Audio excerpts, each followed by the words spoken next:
Hello, my name is Nicola St John and I'm from RMIT University in Melbourne.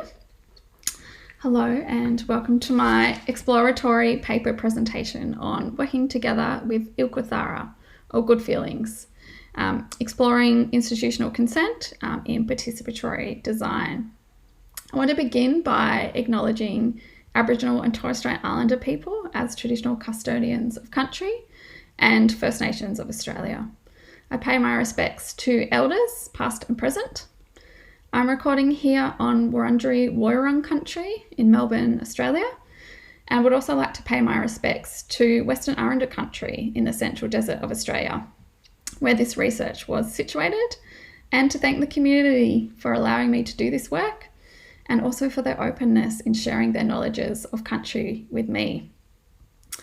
Acknowledging traditional owners in this way reminds us that every day we live, work, research and design on First Nations lands. Acknowledging country is also an opportunity to show respect for traditional owners and the continuing connection of Aboriginal and Torres Strait Islander people to country.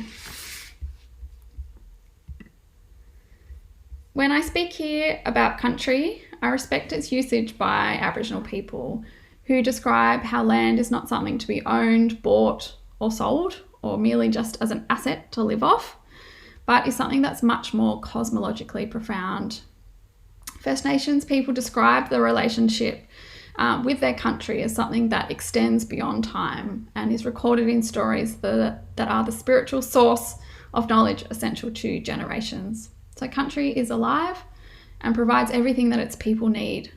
And it can be seen as a model for being human in a proper way.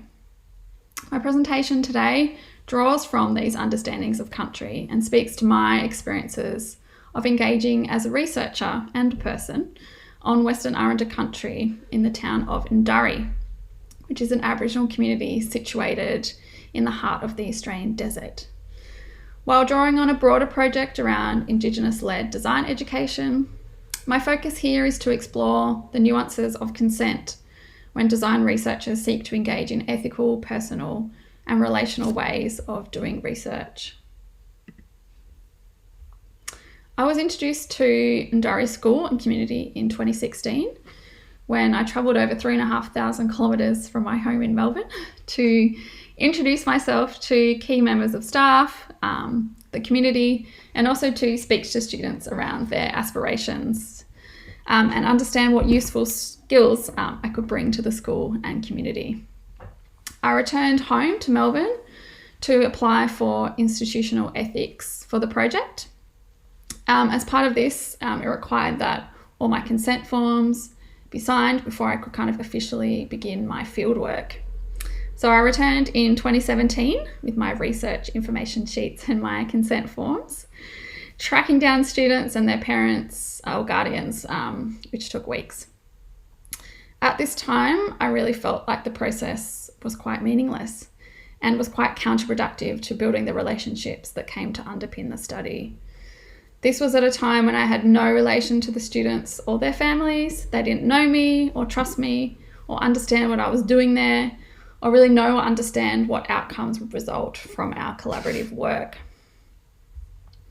Obtaining the university's ethics committee's approvals to kind of begin my research fieldwork felt at the time like it was such a big achievement as a doctoral research student.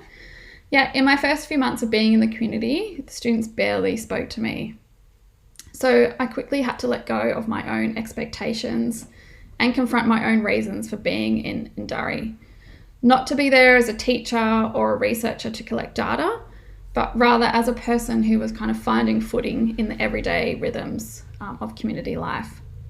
I really began to question institutional ethical requirements as being kind of the default for ethical research, and instead really started to premise a lawful and respectful engagement on country. What this actually meant in practice was really prioritising engaging as a person, not as a researcher there to collect or extract data, but really feeling privileged to be on country, to hear its stories, to see students designing, and to teach and learn together. So this meant heading out on ventures to visit significant sites or to collect bush foods, or to go fishing, or throw the footy, or spend the afternoon doing our hair and our nails and taking selfies. It meant I also had to confront my own agenda and doctoral research deadlines to really respect cultural priorities, ceremony, and community events. So these experiences really catalysed an understanding that for Western Arrarnta people, knowledge is shared through trusted relationships of care. Data isn't something that's available to collect, provided the right methods are employed. And this data is actually people's lived experiences, stories, and knowledges that are gifted to researcher within really privileged relationships, and therefore must be really deeply respected and cared for. So the Western Arrarnta word ilkwatharra really came to symbolise how we did research in respectful and ethical ways together. So many students and their parents or guardians would kind of comment that they had really good feelings or ilkwatharra about the work we did together. And I guess as a way of being with others, ilkwatharra can be translated simply as company, but it also includes concepts of friendship or connectedness and doing things together. And the relationships built over many years, which generated these good feelings, really acted as a compass to navigate how we came to learn design together in Indari. For me, this was about making space for the encounters that happened when life was shared.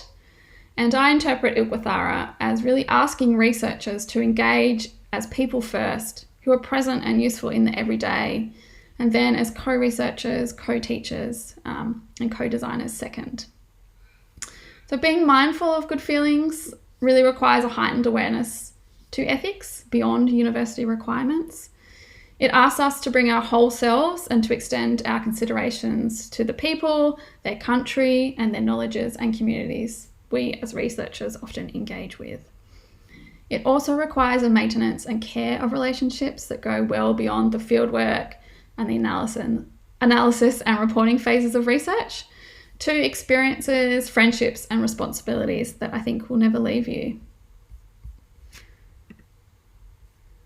Engaging in a personal ethic really raises fundamental questions in relation to how researchers, academics, and designers can bring and exchange useful knowledges in meaningful ways. Allowing time to generate these good feelings does present a challenge to, I guess, research with very constrained and preset research timelines. Yet I think it really offers an approach that honours the everyday ethics and enables participants to have agency and control over when and how they choose to participate, far beyond the limited options that are often available on a consent form. So here I'm really advocating for researchers to be more attuned to these ethical feelings as an active embodied practice and be ready to respond to invitations to relationships that arise through participatory work.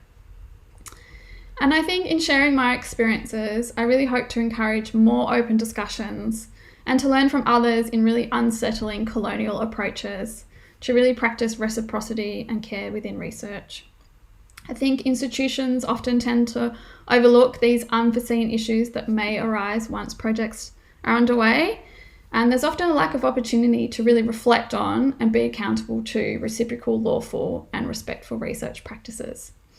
So I do welcome the opportunity to hear more nuanced accounts of ethical practice to really deepen our understandings of what meaningful engagement in participatory design and research can look like.